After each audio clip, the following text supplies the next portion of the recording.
안녕하십니까? 7월 17일 화요일 영국의 소리 방송 뉴스데스크의 뉴스걸입니다. 먼저 정치 기사입니다. 스카이뉴스는 보리스 존슨이 수상이 되면 그의 통치 기간이 매우 짧아질 수도 있다는 의견을 부각시키는 뉴스를 내놓았습니다. 스카이뉴스의 베스 릭비 정치부 기자는 단명할 수밖에 없는 이유는 그가 지키지 못할 약속을 너무 많이 했기 때문이라고 주장합니다. 신임 총리 당선 발표까지 닷새밖에 안 남은 시점에서 볼 때 보리스 존슨이 당선되는 것은 거의 확실시되어 보이고 있는 가운데 나온 그의 주장과 그가 예측하는 보리스가 꾸밀 내각 구성 인물들을 그대로 보도해 드립니다. 그의 주장에 의하면 보리스는 자신을 이해하고 도왔던 동맹자들에게 전리품을 골고루 나누어 줄 것으로 보인다고 말합니다. 그의 주장에 의하면 메이 수상이 브렉시트 수행 과정에서 유럽 잔류 희망자와 탈퇴 희망자들 사이에서 균형을 찾아가며 진행왔던 것과는 달리 존슨은 필요한 경우 브렉시트를 노딜로 끌고 나갈 수 있는 전쟁 수행 내각을 구성할 것으로 보인다는 겁니다.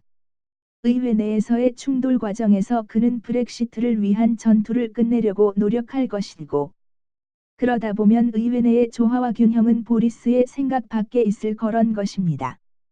그러나 현실은 필립 하몬드, 데이비드 드링턴, 데이브 가우크, 로리 스튜어트 같은 의원들은 노딜에 강력 반대하여 노딜 발생 시 즉각 중지시킬 모임도 이미 시작하였다는 것입니다. 이런 가운데서도 누가 보리스 수상의 내각에 어떤 직책으로 들어갈지는 이미 기자들 사이에 파다하게 전해지고 있습니다. 지금은 헌트의 지원자인 국방장관 페니 무어돈트 어케이 국방에 유임될 것이며 헌트는 그대로 외무장관에 유임될 것으로 보이고 사지드 자비드, 리즈 트러스트, 매드 한콕, 도미니크 라압 등이 장관으로 기용될 것으로 보인다고 합니다. 여성 의원으로서 그가 신뢰하는 사람은 프리티 퍼텔입니다. 그녀는 보리스의 전화를 분명히 받을 것이라는 겁니다. 트레이시 크라우치가 스포츠 장관에 유임될 것으로 보이고요. 하워이 기밀 누출로 억울하게 해임되었던 케빈 윌리엄스가 다시 기용되리란 예측은 아주 쉬운 거라는 겁니다. 그런가 하면 많은 전임 장차관들은 보리스가 총리직을 오래 할 수 없을 것이라고도 점치고 있다고 보도합니다. 그들의 이론에 의하면 보리스는 브렉시트를 위해 준비하면서 총선 준비도 같이 해야 할 거라고 감히 말하기도 하고 있기 때문인데요.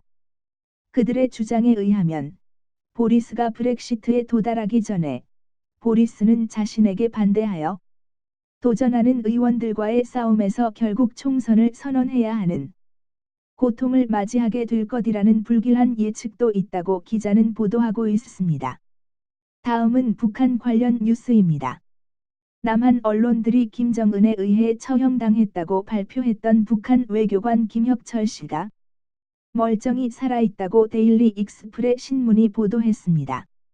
증거로 조선중앙방송의 보도 중에서 김혁철이 김정은을 수행하여 극장에서 공연을 보고 나오는 동영상을 캡처하여 싣었습니다.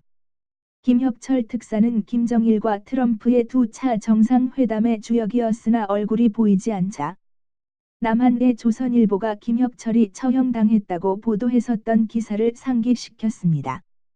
그러나 데일리 익스프레스는 조선일보의 해당 기사를 오보라고 말하거나 거짓으로 썼다고 비난하지는 않았습니다.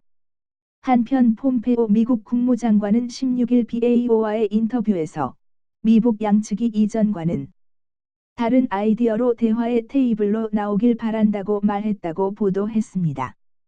북한에 대한 트럼프 대통령의 목표는 변함이 없다면서 검증할 수 있는 방법으로 완전하고 최종적인 북한의 비핵화가 이루어져야 한다고 덧붙였습니다. 이어서 폼페오 장관은 트럼프 대통령의 판문점 방문이 북한이 미국과 다시 대화할 수 있는 기회를 마련해 주었다면서 북한이 전과는 다른 아이디어를 가지고 대화의 테이블에 나오기 바란다고 말했다고 전했습니다. 마지막으로 런던 집값 하락을 걱정하는 뉴스입니다. 런던 집값이 10년 만에 최대 하락이란 제목의 기사가 이브닝 스탠다드에 실렸습니다. 가호당 평균 집값은 4.4%가 떨어진 45만 7,471파운드이고 이것은 2009년 이래 가장 깊은 낙폭이라고 보도합니다. 2017년 8월 이후 15개월째 계속 하락하고 있으며 당시와 비교하면 6번지 4%가 하락한 것입니다. 영국이 10월 31일 원만한 협상안을 가지고 유럽을 탈퇴하게 되면 경제활동의 향상과 더불어 2020년에는 2% 정도의 회복이 기대되지만 만일 노딜로 탈퇴할 시에는 급격하게 추락하여 5% 정도는 더 떨어질 것으로 보인다고 하워드 아처 부동산 경제 전문가는 본 기사에서 예측했습니다. 시청해 주셔서 감사합니다.